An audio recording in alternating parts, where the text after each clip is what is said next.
आपके लिए लेकर आना चाहती हूँ, और वो इसलिए क्योंकि आपके तो बिट्टू साहब इधर चले गए। ये क्या हो रहा है? मतलब ये कांग्रेस पार्टी के सारे नेता बीजेपी में क्यों जा रहे हैं? आपके प्रदेश अध्यक्ष यहाँ से चुनावी मैदान में, आपको लगता है कि वो बिट्टू साहब को हरा पाएंगे? जो कांग्रेस पार्टी का रिजेक्टेड है वो भारतीय जनता पार्टी का एक्सेप्टेड है। देश में बच्चा बच्चा कह रहा है कि भारतीय जनता पार्टी और अंग्रेज एक समान, कांग्रेस बंद करने जा रही है नफरत की दुकान। देश में ये लोगों ने देख लिया है कि भारतीय जनता पार्टी को हटाओ, देश बचाओ, लोकतंत्र बचाओ, संविधान बचाओ। ये वो भारतीय जनता पार्टी है जो साउथ में हो चुकी है साफ, नॉर्थ में रह जाएगी हाफ। यह भारतीय जनता पार्टी का ग्राफ। इस वजह से झूठ बोलना, इस वजह से नफरत की दुकान खोलना भारतीय जनता पार्टी ने शुरू कर दिया, क्योंकि ये लास्ट डिच एफर्ट है। लेकिन मैं एक ही चीज कहूंगा भारतीय जनता पार्टी को कि जैसे तेलंगाना में नफरत की दुकान को बंद किया, कर्नाटका में नफरत की दुकान को बंद किया, हिमाचल में बंद किया, वैसे अब देश में बंद करेंगे। और भारतीय जनता पार्टी की जो डबल इंजन वाली ट्रेन है वो ऑलरेडी क्रैश होते हुए नजर आ रही है। इस वजह से उसके डब्बे जो है डबल इंजन वाली ट्रेन के टूट रहे हैं।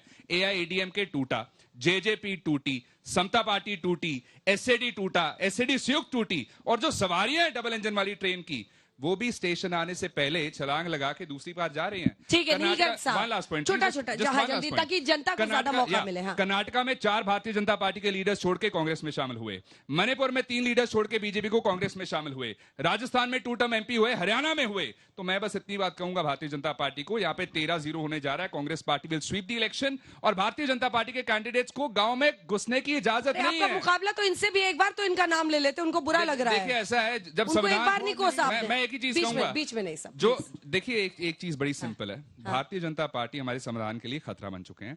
भारतीय जनता पार्टी रिजर्वेशन के लिए खतरा बन चुकी है। मैं पूछूंगा भारतीय जनता पार्टी के प्रवक्ता साहब से, क्या जो मोहन भगवत साहब ने कहा था रिजर्वेशन के बारे में, क्या उसे अग्री करते हैं या आप उसको अपोज करेंगे? जो आरएसएस के पब्लिसिटी चीफ ने कहा था reservation is against the principle of equality, उसको सपोर्ट करते हैं, उसको कंडेम करते हैं? इस चीज का जवाब ले लीजिए। नील गर्ग साहब, आप माइक उठाइए। बगल हरियाणा में आज मैं दिन में थी, वहां पे कुरुक्षेत्र सीट पर तो एक ही जॉइंट कैंडिडेट है, आम आदमी पार्टी के सुशील गुप्ता लड़ रहे हैं नवीन जिंदल से। यहां पर आप लोग विरोधी हैं। जनता को कैसे कन्विंस कर रहे हैं आप? क्योंकि लोग विधानसभा में आपको मौका दे रहे हैं, जैसे देखिए दिल्ली में भी करते हैं, मौका दिया आपको, लेकिन लोकसभा चुनाव में फिर वो सोचते हैं कि पीएम कौन बनेगा। कैसे लड़ रहे हैं और क्या मुद्दे रख रहे हैं? देखिए अंजना जी, ये मसला ये नहीं है कि पीएम कौन बनेगा। आप एक गाड़ी में जा रहे हो, गाड़ी को आग लग गई, सबसे पहले आप ये नहीं सोचोगे कि इसके बाद मैं कौन सी गाड़ी में चढ़ूंगा। सबसे पहले उस गाड़ी से उतरना है। आज देश जिस सिचुएशन से गुजर रहा है, आज जिस ढंग से हमारे संविधान को खतरा है, आज जिस ढंग से हमारे लोकतंत्र को खतरा है, तो इसीलिए जो इंडिया अलायंस है, जो पूरे हिंदुस्तान में बीजेपी का मुकाबला कर रहा है, हम चाहते हैं कि वो वोटें ना बटें। तो इसके लिए सभी का सीधा मुकाबला बीजेपी के साथ पूरे हिंदुस्तान में है।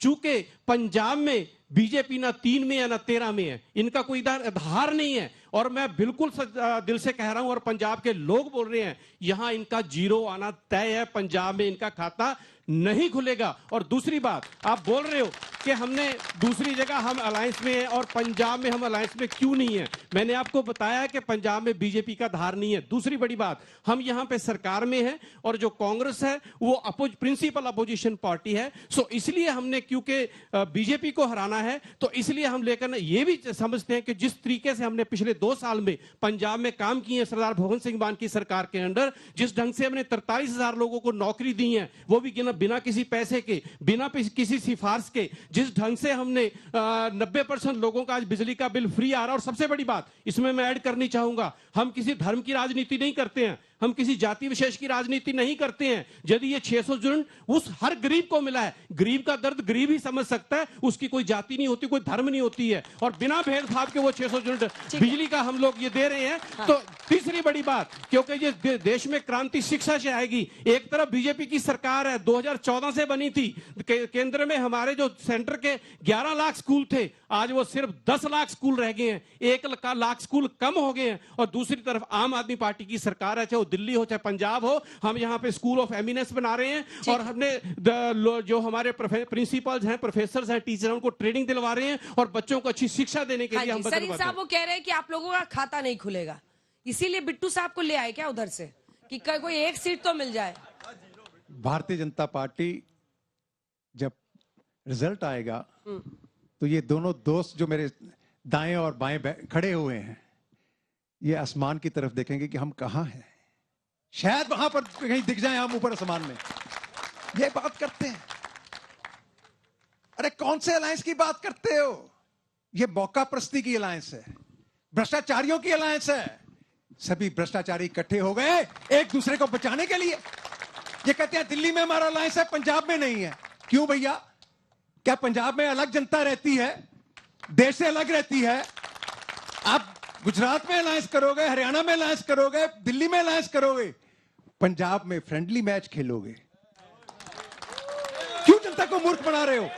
2022 में जनता मूर्ख बन चुकी है, 2024 में नहीं बनेगी। और इन दोनों पार्टियों को ऐसा सबक सिखाएगी कि रहते समय तक ये याद करेंगे। और इन्होंने कहा लोकतंत्र की बात करते हैं, कॉन्स्टिट्यूशन की बात करते हैं। इनके मुंह पर शोभा देता है लोकतंत्र और कॉन्स्टिट्यूशन की बात करना? अरे भाई इमरजेंसी किसने लगाई? 60 से अधिक बार स्टेट गवर्नमेंट्स को किसने भंग किया? और यही नहीं हुआ, शाह बानो के केस को पलटकर संविधान में अमेंडमेंट की किसने की? और ये कहते हैं संविधान खतरे में है और ये लोकतंत्र की बात करते हैं। हाँ। अरे भैया मुख्यमंत्री जेल में इस्तीफा नहीं देता, कहीं मुख्यमंत्री की कुर्सी ना चली जाए। यह देश के इतिहास में पहली बार है, यह देश के इतिहास में पहली बार है कि मुख्यमंत्री जेल में हो, वो कहेगा मैं जेल से सरकार चलाऊंगा, कोई फाइल साइन नहीं करूंगा। क्योंकि घोटाला तो एक्साइज में हुआ है, ग्रेवाल साहब माइक उठाइए। क्या अकालियों के लिए एक बहुत मुश्किल लड़ाई ये है? जिस तरह की परफॉर्मेंस बीते दिनों रही है और एनडीए के साथ एक वक्त पे रहना आप लोगों को भारी पड़ रहा है। देखिए, लड़ाई अकाली दल ने बहुत लड़ी और 103 साल का रिकॉर्ड है अकाली दल की लड़ाई का। अकाली दल सत्ता के लिए नहीं, सिद्धांत के लिए, संघर्ष के लिए है। अकाली दल इस दफा जो अकेला लड़ रहा है उसका मेन कारण है कि जो भी तीनों सेंटर की पार्टी हैं, ये सेंट्रलाइज सिस्टम चलाना चाहते हैं, यूनिटरी फॉर्म ऑफ गवर्नमेंट बनाना चाहते हैं, ये फेडरल स्ट्रक्चर को खत्म करना चाहते हैं। कॉन्स्टिट्यूशन की बात जब होती है तो मेरे को तरस आता है कि कांग्रेस ने इमरजेंसी लगा के पार्लियामेंट और असेंबली की लाइफ 6 ईयर कर दी थी। वो कॉन्स्टिट्यूशन की प्रोटेक्शन थी और कॉन्स्टिट्यूशन को डिस्ट्रक्ट किया। अगर जुडिशरी में पहली दफा सुपर सेशन हुई तो वो कांग्रेस की तरफ से हुई, जब से सबसे सीनियर जज को सुपरसीड करके तीसरे चौथे नंबर वाले सुप्रीम कोर्ट के जज को चीफ जस्टिस बनाया, क्योंकि इनको जुडिशरी भी नहीं सूट करती थी। बात जब आप पंजाब की आती है, पंजाब काहे के लिए सेंटर की पार्टी को जाएगा?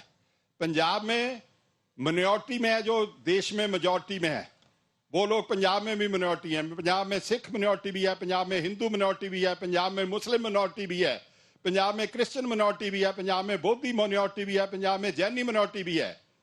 आज मिनॉरिटीज इनसिक्योर फील कर रही हैं। मेरे को बड़ा अफसोस होता है जब नेशनल चैनल पर देखते हैं कि सेंटर की इलेक्शन हो, देश के चलाने की सत्ता की बात हो, तो बहस क्या हो रही है कि मंगलसूत्र की बात हो रही है, नवरात्रे में मच्छी खाने की बात हो रही है। ये सेंटर की इलेक्शन है, देश की बात है। कभी हुई बात सेहत प्रोवाइड करने की, कभी हुई बात सस्ती एजुकेशन देने की, कभी बात हुई देश जिस दौर में से अब दुनिया गुजर रही है, यूक्रेन लड़ाई चल रही है, इजराइल की लड़ाई चल रही है, लोग महंगाई से मर रहे हैं। जिस किचन का खर्चा आज से 1 साल पहले 50,000 रुपए महीना था, वो किचन 1 लाख में भी नहीं चल रही। गरीब गरीब हो रहा है। और अंजना जी, सबसे अफसोस की बात यह है कि ये देश, मैं नहीं कह रहा, माननीय प्रधानमंत्री जी कह रहे हैं कि 80 करोड़ लोगों को हम 5 किलो कणक हर महीने मुफ्त देते हैं।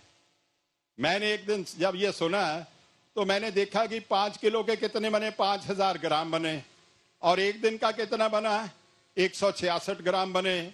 और मैंने शाम को अपने सेवादार को बोला जो कुक था कि भाई 2 रोटी बना के उनका वे कर दो कितनी है, तो 180 ग्राम निकली। 1.5 रोटी दे के ये समझते हैं कि देश अमीर हो गया। ठीक है।